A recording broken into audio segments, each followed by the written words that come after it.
마가복음 1장 1절에서 12절 말씀입니다.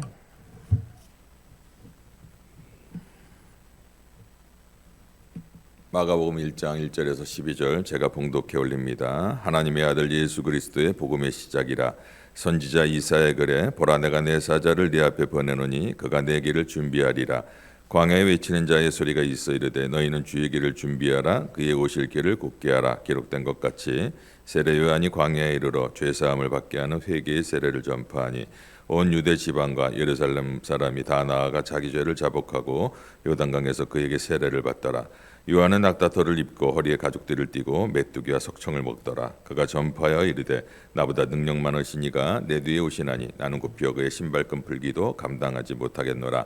나는 너희에게 물로 세례를 베풀었거니와 그는 너희에게 성령으로서 세례를 베푸시리라. 그때 예수께서 갈릴리 나사렛부터 와서 요단강의 요한에게 세례를 받으시고 곧 물에서 올라오실새 하늘이 갈라짐과 성령이 비둘기 같이 자기에게 내려오심을 보시더니 하늘로서 소리가 나기를 너는 내 사랑하는 아들이라 내가 너를 기뻐하노라 하시니라. 성령이 곧 예수를 광야로 몰아내신지라. 아멘. 오늘 삼위일체 하나님이라는 제목으로 말씀을 증거하겠습니다. 참 요즘 어렵습니다. 경제도 어렵고 그리고 또 참 힘든 시기를 살아가고 있습니다. 사람들 만날 때마다 어렵습니다 그러는데 대면 예배를 또 한 2년 정도 못 드리다 보니까요, 영성으로도 참 많이 힘듭니다. 목사님들도 그렇고 성도님들도 힘든 시기인데, 근데 돌이켜 보면 이 코로나 기간이 정말 우리가 하나님을 바라볼 수 있는, 더 바라볼 수 있는, 그리고 부활의 소망이 얼마나 소중한지를 깨닫는 귀한 시간이 아니었나 그렇게 생각을 합니다. 아멘. 오늘은요, 하나님이 어떤 분인가, 예수님이 어떤 분인가, 성령 하나님이 어떤 분인가, 다들 목사님이시고 장로님이신데 다 아시는 삼위일체 얘기인데, 그래도 힘이 되는 것은 삼위일체 하나님 말씀이 더 귀하지 않나 좀 생각을 합니다. 왜냐하면 삼위일체 하나님보다 더 큰 위로의 설교는 없습니다. 설교에서 여러분 십자가의 보혈, 부활의 은혜가 없으면 설교가 아니지 않습니까? 잘 먹고 잘 살고 뭐 위로받고 도덕적인 설교는요, 그거는 어디든지 들을 수 있습니다. 공자도 들을 수 있고 이슬람도 있습니다. 잘 먹고 잘 살고 성공하고 그런 이야기는 얼마든지 세상에서도 들을 수 있습니다. 그러나 여러분, 그런 얘기 속에서는요, 그런 종교는 인간이 죽어서 다시 살아나는 십자가의 부활은 없습니다. 여러분, 기독교는 부활의 종교인 줄 믿으시기 바랍니다. 아멘. 이것이 기독교입니다. 부활이 없다면요, 기독교는 아무 의미가 없습니다. 예수님께서 사망 권세를 이기시고 죽은 지 사흘 만에 무덤에서 살아나시기 때문에 저와 여러분이 이렇게 어려운 시기에도 소망을 가지고 살아가는 줄 여러분 믿으시기 바랍니다. 첫 번째, 하나님은 어떤 분이신가? 얼마 전 여러분 미국에서 미국 나사에서 화성으로 우주선을 쏜 일이 있었죠. 뉴스 다 보셨죠? 거기서 도착해서 뭐 화성에 뭐 사진도 보내오고 바람 소리도 들려오고 우리에게 소식을 전해주는데, 여러분 지구에서 화성까지 우주선으로 가는데 6개월이 걸린다고 합니다. 그러면 여러분 비행기로는 얼마나 걸릴까요? 비행기로는 얼마나 걸릴까요? 제가 힌트를 다 드리는데, 예? 50억 년이 걸린다고 합니다. KTX 타고 가면은 140억 년이 걸린다고 합니다. 그 화성 뒤에는 또 다른 행성들이 있는데 잘 몰라요, 과학자들이. 그래서 과학자들이 예수님을 믿게 되면 정말 잘 믿습니다. 왜냐하면 과학으로 이 증명이 되지가 않습니다. 우주가 증명이 안 돼요. 그래서 과학자들이 예수님을 잘 믿습니다. 창세기 1장 1절에 보면 태초에 하나님께서 천지를 창조하셨다. 여러분, 이 성경 구절, 성경 첫 번째 딱 열었을 때 그 성경 구절이 얼마나 중요한지 모릅니다. 따라서 하나님을 믿는 사람들은 이 구절에서부터 시작된다라고 말씀드릴 수가 있습니다. 이 말씀을 믿느냐 믿지 않느냐, 어느 정도로 믿느냐에 따라서 그 사람의 삶의 수준과 삶의 질과 삶의 방향이 전해진다고 볼 수가 있습니다. 만약에 하나님께서 천지를 창조하셨다라는 것을 믿지 못한다고 한다면 그 사람은 원숭이의 후손일 수밖에 없습니다. 그저 우연히 태어난 존재죠. 그 사람은 인생이 자기가 주인이라고 살아갈 수밖에 없는 사람입니다. 왜냐하면 천지 창조를 믿지 못하기 때문에 그렇습니다. 여러분, 우리 사람은요, 어느 나라든지 사람의 핏줄을 중요시 생각합니다. 특별히 한국 사람들 얼마나 중요한지 생각합니까? 이 핏줄, 혈통이죠. 왜냐하면 피가 생명이기 때문에 그렇습니다. 어떤 생명줄을 타고났느냐가 굉장히 중요합니다. 만약에 창세기 1장 1절을 믿지 못한다면요, 그 사람들은 원숭이 후예의 핏줄로 살아가는 거예요. 여러분, 원숭이 후예의 핏줄로 살아가는 사람들이 무엇을 할 수가 있겠습니까? 창세기 1장 1절을 믿지 못한다면요, 그냥 우연히 태어난 존재입니다. 우연히 이 세상에 던져진 존재입니다. 그러니 삶의 목적이 있을 수가 없죠. 우연히 살았는데. 그래서 무엇인지, 인생이 무엇인지를 모르고 막 이리저리 헤매다가 그냥 가는 것입니다. 창세기 1장 1절을 믿지 못한다면요, 자기가 인생을 책임져야 돼요. 자기가 주인이 되어야 되는데, 한번 저와 여러분을 돌이켜 보면요, 저와 여러분이 자기의 인생을 책임질 능력이 있습니까? 여러분, 가끔 우리 중 이런 말 하죠. 내 마음, 맞아요. 내 마음 나도 몰라. 여러분, 내 마음 나도 모르는 사람들이 어떻게 내 인생의 주인이 돼서 살아갈 수가 있습니까? 나를 이해하지 못하고 내 마음을 스스로 컨트롤하지 못하는 존재인데 내 인생의 주인공의 역할을 할 수가 있겠습니까? 더더욱 우리의 인생은요, 코끝에서 호흡이 딱 멈춰주면 그때부터 부패가 시작됩니다. 그래서 흙 한 줌으로 끝나는 그런 인생이에요.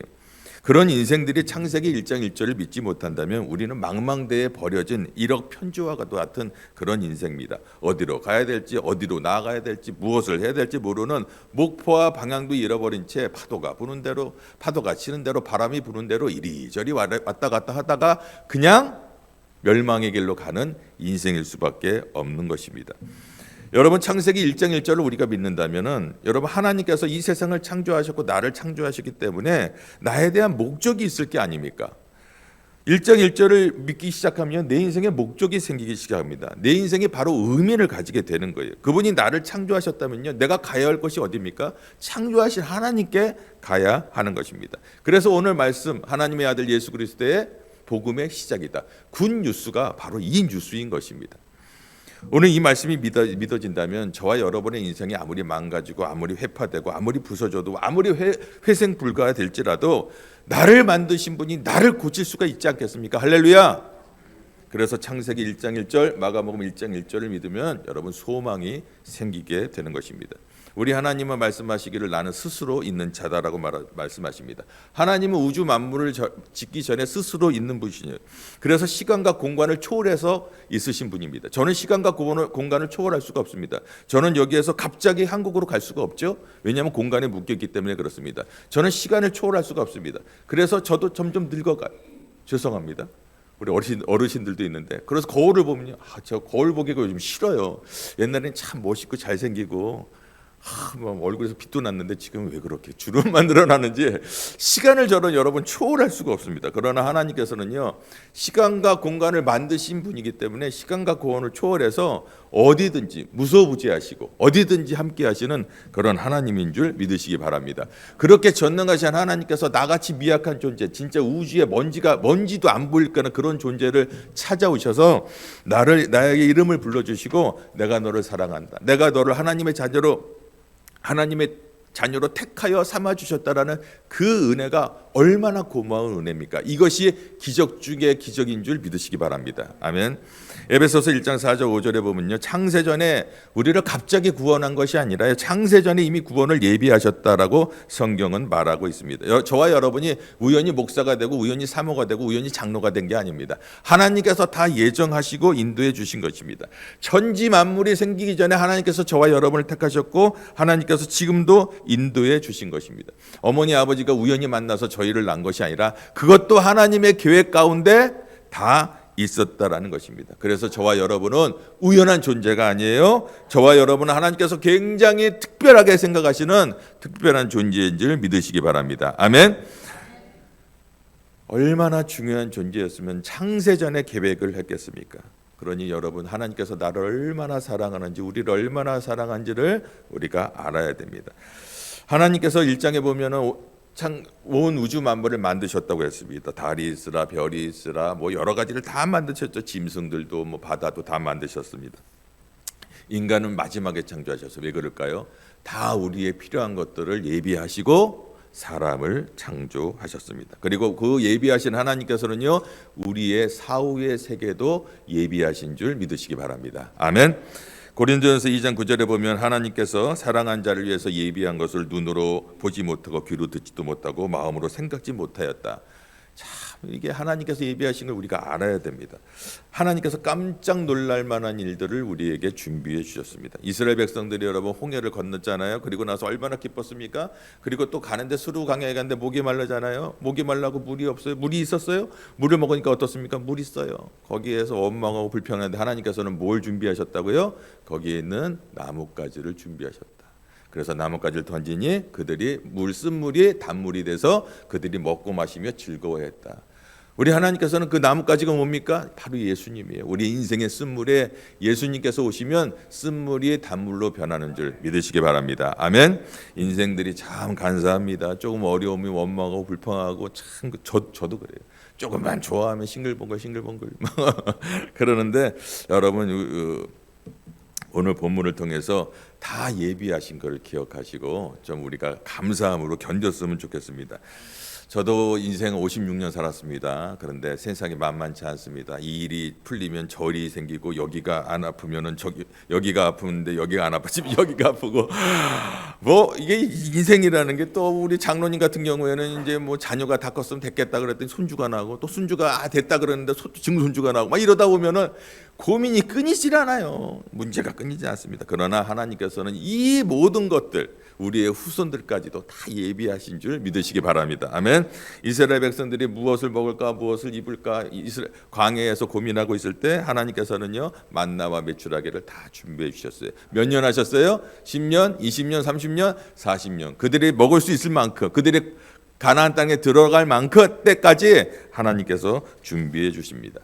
그러니 여러분 걱정하지 마십시오. 저도 목회하면서요 성도가 안 오고 힘들거나 그럴 때 개척을 이제 했지 않습니까? 저희 교인들하고 해봐야 저희 가족하고 반주자였었는데 제가 늘 그랬습니다. 기다려라. 조급하지 말자. 다 하나님이 예비하셨다. 때가 있다. 할렐루야. 지금 12명 예배 드리고 있습니다. 할렐루야. 3개월 지났습니다. 이제 하나님께서 더 역사하실 줄 좀 믿습니다. 아멘. 그런 애가 우리 여기에 모인 모든 성도님을 교회가 임하기를 주의 이름으로 축원합니다. 아멘. 하나님 다 예비하셨습니다. 걱정하지 마십시오. 기도하시고 기다리시면 됩니다. 그리고 말 안 듣는 사람들까지도 하나님께서는 다 예비하셨습니다. 요나를 생각해 보십시오. 원래 니느웨로 가라 그러는데 다시스로 가잖아요. 그를 위해서 뭘 준비했어요? 큰 물고기를 준비하지 않았습니까? 하나님께서는 참 말 안 듣는 사람까지도 주를 위해서 다 준비해 놓으셨습니다. 두 번째, 예수님은 누구인가? 하나님의 아들 예수 그리스도라고 얘기를 하고 있습니다. 그분은 나의 죄를 씻어주시고 구원해 주시고 그리고 죽은 지 사흘 만에 부활하사 나에게 부활의 영광을 주시기 위해서 이 땅에 오신 분입니다. 공생의 시작이 바로 우리에게 부활의 소망을 주시기 위한 시작이었다. 할렐루야. 예수님은 세례 요한에서 성경 본문에 보니까 세례를 받으시고 성령에 이끌려 광야에서 40일 금식하면서 사탄의 유혹을 받아 시험을 다 물리치셨다라고 성경은 말합니다. 그 후에 예수님께서 나오셔서 뭐합니까? 혈루병, 문둥병, 장님, 귀신 들린 자, 벙어리, 귀신 들린 자 모든 병을 다 치료해 주시고 가는 곳마다 기적을 일으키시고 그렇게 하나님께서 예수님께서 그렇게 하신 이유가 무엇입니까? 내가 메시아라는 거예요. 내가 너희들을 구원할 메시아라는 거예요. 나는 죽은 지 사흘 만에 부활할 거야. 이 사실을 믿는 자는 너희가 영생을 얻을 것이야. 할렐루야. 이 사실을 알려주기 위해서 우리들에게 죽을 수밖에 없는 우리들에게 영생을 선물로 주시기 위해서 이 땅에 오신 것입니다. 누가복음 17장에 보면요 나인성 과부 얘기가 나옵니다. 여러분 내 아들 너무 귀합니다. 근데 과부의 아들이었으니 얼마나 귀하겠습니까? 남편도 없고 그 아들이 죽었어요. 얼마나 슬프겠어요. 그래갖고 그 아들의 장례로 묘지로 가는 거예요. 길을 사람들이 우리나라면 어이허 하면서 가겠죠. 슬퍼하면서 가는 거예요. 그 묘지로 가는데 저 밑에서 예수님의 행렬이 옵니다. 이쪽은 죽음의 행렬이었지만 예수님의 행렬은 생명의 행렬입니다. 예수님께서 그들을 살리러 오셨습니다. 옆에 있는 사람들은 울어줄 방법밖에 없었습니다. 사람이 죽었는데 어떻게 합니까? 어떻게 하겠습니까? 복음을 막론하고 죽음을 피하고 싶지만 여러분, 죽음을 피한 사람은 없습니다. 히브리서 9장 27절에 한 번 죽는 것은 사람에게 정한 것이다 라고 얘기를 합니다. 그리고 구약의 이사야 2장 22절에는 너희는 인생을 의지하지 마라. 그의 호흡은 코에 있나니 수에 칠 가치가 어디 있느냐. 사실 살다 보면 막 자기가 뭐 잘난 거 같고 건강 막 하다가도 좀만 아파 보세요. 두렵고 나 죽으면 어떡해. 그게 연약한 인간입니다. 그렇게 참 작은 바이러스에 우리가 얼마나 고통을 당했습니까? 인간의 한계를 실감케 합니다. 그러나 이 모든 죽음의 행렬이 생명의 행렬을 만나게 되면 여러분, 소망을 갖게 되는 것입니다. 그 소망의 행렬이 바로 예수님의 행렬인 것입니다. 지금 죽음의 행렬이 내려오는데 생명의 행렬인 예수님께서 올라갑니다. 예수님께서는 생명의 근원이라고 성경은 말합니다. 생명의 근원자라고 말합니다. 생명의 본체라고 얘기합니다. 요한복음 1장 3절 4절에 만물이 그로 말미암아 지은 바 되었으니 지은 것이 하나도 그가 없이는 된 것이 없느니라. 그 안에 생명이 있었으니 이 생명은 사람들의 빛이라. 할렐루야. 예수님은 생명이다. 예수님 자신도 요한복음 11장 25절에 나는 부활이요 생명이니 나를 믿는 자는 죽어도 살겠고 살아서 믿는 자는 영원히 죽지 아니하리라. 할렐루야. 예수님께서는요, 하나님 생명의 근원이다라고 말씀하십니다. 그렇기 때문에 죽음으로부터 자유로우신 분이에요. 왜냐하면 생명을 창조하신 분이기 때문에 그렇습니다. 죽음하고는 아무런 상관이 없는 분입니다. 그래서 죽음 앞에 당당히 나갈 수 있는 분이 바로 예수님인 것입니다. 그리고 예수님께서 올라오실 때 그 죽음의 행렬을 맞이하시고 관을 내려놓으라고 말씀하십니다. 그리고 죽은 자에게 말합니다. 일어나라. 그러니까 관문의 문이 열리고 죽은 과부의 아들이 다시 살아납니다. 이것은 단순히 죽은 자가 살아나는 것이 아니라 우리의 모습을 이야기하고 있는 것입니다. 우리는 다 죽은 자였습니다.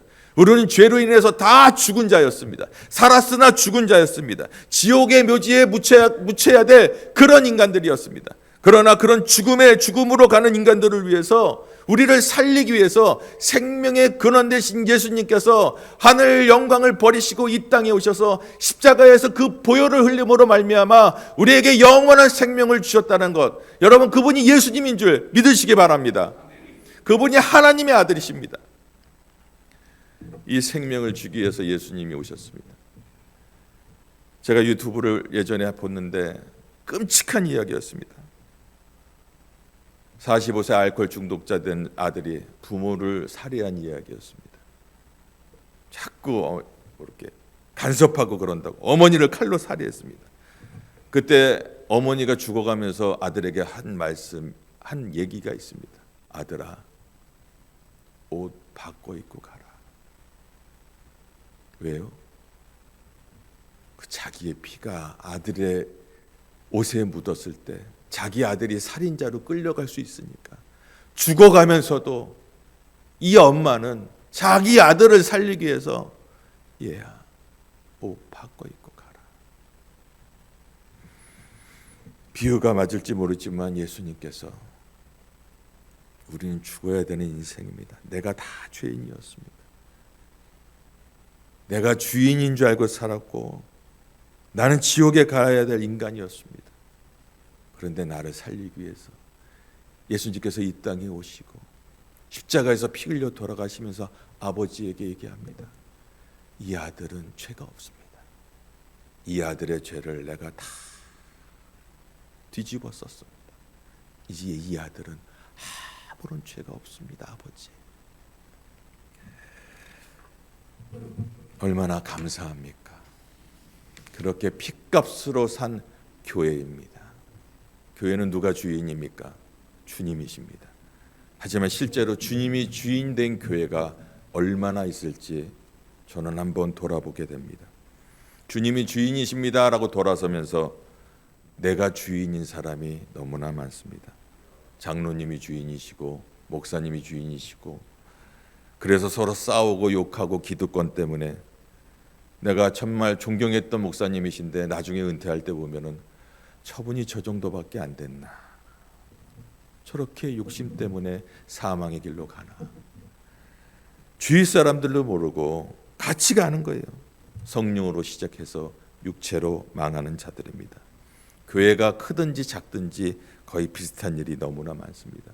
내가 세운 교회인데, 내가 얼마나 힘을 들였는데, 저도 과테말라에서 부교육자로 사역할 때 고등부 청년부 실을 한번 이렇게 공사를 한 적이 있습니다. 선교관을 이렇게 지으면서 2층에 청년부 실을 허락하셔서 돈을 좀 들여서 공사를 하는데 거기 인부들은요 사람이 없으면 일을 안 해요. 근데 난 청년부들에게 너무 진짜 아름다운 공간을 만들어 싶은데 일을 안 하니까 같이 한 거예요. 3개월 동안 그 안에서 막 먼지를 뒤집어 쓰면서 같이 해갔고요.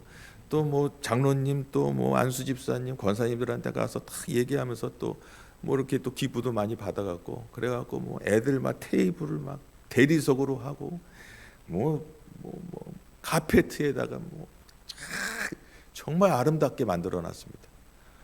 아름답게 만들어놨는데 어느 날 보니까는 애들이 와갖고 그 소파가 그게 얼마짜리인데 막 발로 이렇게 앉아갖고 발로 밟고 있고 커튼이 그게 얼마짜리인데 커튼이 찢어져 있고 제가 화를 냈어요 애들한테.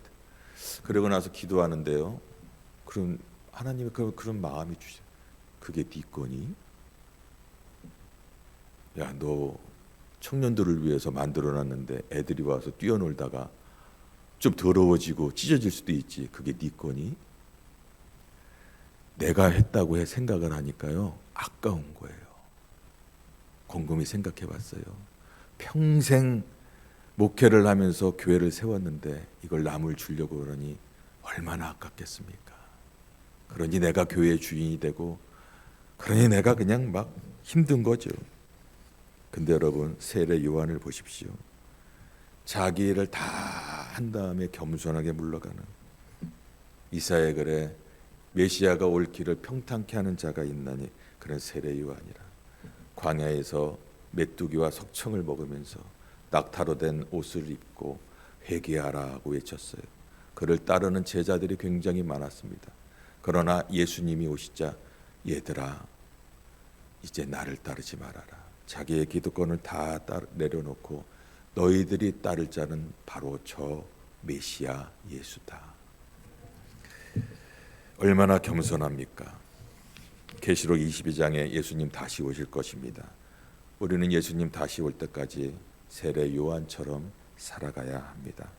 겸손하게 다 내려놓고 교회는 주님의 것입니다. 마지막까지 최선을 다해 목회를 저도 끝내고 아름답게 물러나고 싶습니다. 우리 바나바 또 우리 전도대학 우리 목사님들 우리 다 같이 그런 마음으로 아름답게 정말 겸손하게 목회를 마지막으로 끝내는 저와 여러분의 목회가 되기를 주의 이름으로 축원합니다. 마지막으로 성령님은 누구신지 예수님께서 성령에 이끌려 광야로 가셨다라고 얘기합니다. 삼위일체 하나님께서 같이 사역하는 모습을 보게 되죠. 예수님께서 사흘 만에 부활하시고 그리고 하늘로 올라가실 때 예수님께서 이렇게 말씀하셨습니다. 너희에게 보혜사 성령을 보내주리라. 너희를 고아처럼 내버려 두지 않고 성령을 보내주리라. 마가의 다락방에서 기도할 때 성령의 역사가 성령이 오시고 그렇게 두렵고 겁많은 자들이 이제 완전히 순교의 현장으로 달려갑니다. 여러분 예수 성령을 받으면 그렇게 달려나가는 줄 믿으시기 바랍니다. 저도 처음 예수님 믿을 때 정말 놀라운 성령의 역사가 있었습니다. 교회 다닌 지 2달 만에 방언을 받았습니다. 제가 30살에 예수를 믿었습니다. 성령의 은사가 넘쳐 귀신 들린 사람 보이고요. 놀라운 성령의 역사 경험을 많이 했습니다. 그런데 중요한 것은요. 성령의 역사, 성령의 은사를 경험하는 것도 중요하지만 그 성령의 역사는 예수님이 하나님의 아들이라는 것, 그를 믿음으로 말미암아 구원을 얻고 내가 천국을 가게 된다라는 그 믿음을 확증하기 위해서 오셨다. 할렐루야. 그것이 중요합니다. 그래야 신앙이 성숙해집니다. 여러분 그 성령 충만 말씀에서 그래야 말씀에서 깊어지고 내가 성령 충만해야 삶 속에서 빛과 소금의 역할을 감당하면서 겸손하게 사명을 감당할 수가 있는 것입니다. 근데 요즘 여러분 성령의 은사들만 너무 강구하는 분 보십시오. 그쪽으로 잘못 간 분들은요. 맨날 옛날 그 성령 그 하면서 옛날에는 막 하면은 다 쓰러지고 그랬는데 지금은 안 쓰러져. 저 목사는 영빨이 없나 봐. 그런 사람들이 얼마나 많은지 몰라요. 여러분 맨날 교회 안에서 맨날 그 성령의 은사 하면 그 사람의 신앙이 나중에 어떻게 되겠습니까? 신앙이 잘하겠습니까? 맨날 은사 탓이나고 있죠. 은사 중요합니다. 더 큰 은사는요, 성령님이 오신 것은 내가 하나님의 아들 예수 그리스도를 믿는 그 믿음을 확증하기 위해서 오신 것입니다. 요한복음 15장 26절에 내가 아버지께로서 너희에게 보낼 보혜사 곧 아버지께로서 나오시는 진리의 성령이 오실 때까지 그가 나를 증거할 것이요. 예수님은 성부 하나님을 증거하기 위해서 오셨고요, 성령님은 예수님이 하나님의 아들 그리스도라는 것을 증거하기 위해 오셨다라는 것입니다. 그래서 성령님이 내 안에 오시면 어떻게 되는 거예요? 내가 예수님이 하나님의 아들이라는 것을 믿게 된다는 것입니다. 할렐루야. 그래서 여러분, 어느 날 성령님이 탁 임하시면요, 내가 예수님이 나를 위해 오셨다라는, 하나님의 아들이시고 예수님이 나를 위해 십자가에 돌아가셨다는 것이 저절로 믿게 되는 거예요. 내가 믿으려고 해서 믿는 게 아니에요. 성령님이 내 안에 계시면 저절로 믿게 되는 것입니다. 우리가 교회를 다녀서 많은 분들이 그래요. 많은 분 교회 다니면 하나님의 아들 예수 그리스도, 예수님 하나님의 아들 예수 그리스도십니다. 그래서 우리에 대해서 지를 지시고 십자가에 지셨다는 것을 다 얘기는 해요. 얘기하면 아멘 아멘 믿는데요, 그 안에 성령이 없으면요, 자세히 물어보면 천국에 대한 확신이 없습니다. 그분은요, 어쩌면 그분의 신앙이라는 것은 단지 지적 동의에 그런 그친 것일지도 있습니다.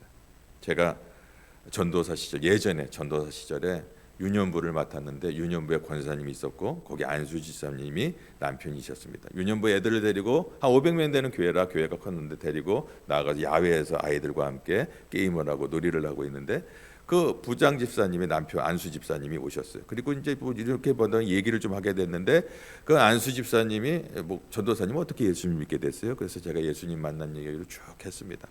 그랬더니 안수 집사님이 제 손을 뚝 잡는데 눈물을 뚝뚝 흘리세요. 전도사님, 나는 그 예수님을 만나지 못했어요. 솔직히 난 지금 죽으면 천국 간다는 확신이 없습니다. 제가 좋은 남편 되기 위해서, 좋은 아빠 되기 위해서 교회를 다녔는데 내가 확신이 없습니다. 눈물을 뚝뚝 흘리시는 거예요. 그러고 나서 교회에서 3개월 후에 부흥회 가렸는데 그때 성령을 받으셨어요. 그런 다음에 완전히 변했습니다. 성령을 받으니까 부끄럽지도 않나 봐요. 안수 집사님이셨어요. 그런데 어느 날 수요일에 뚝벅뚝벅 걸어다니까 간증을 좀 하겠습니다. 제가 20년 교회 다니고 안수 집사였지만 천국에 대한 확신이 없었습니다. 그러나 이번 집회에 성령 받고 확신이 생겼습니다. 사람이 변하는데요, 뒤에 많은 집사님들이 앉아 계실 거 아닙니까? 많은 분들이 고개를 끄덕끄덕하면서 눈물을 흘리시는 분들이 있더라고요. 알긴 하는데 확신이 없었던 거예요. 근데요, 그날 성령의 역사가 놀랍게 일어나는데 그분들 다 성령 받더라고요. 그러면서 지금까지 신앙생활했던 게 완전히 변화되기 시작하는 거예요. 그 일로 인해서 교회가 부흥이 되는데요, 걷잡을 수 없이 부흥이 되었습니다. 그것은 성령 하나님께서 10년 가운데 예수님이 하나님의 아들이라는 것을 증거해 주시기 때문에 그렇습니다. 성령님이 임하면요, 막연하게 생겨있던 예수님께서 구체적으로 하나님의 아버지가 아바 아버지로 이제 부르게 되는 것입니다. 우리가 하나님을 아는 것과 하나님을 믿는 것은 전혀 다른 차원입니다.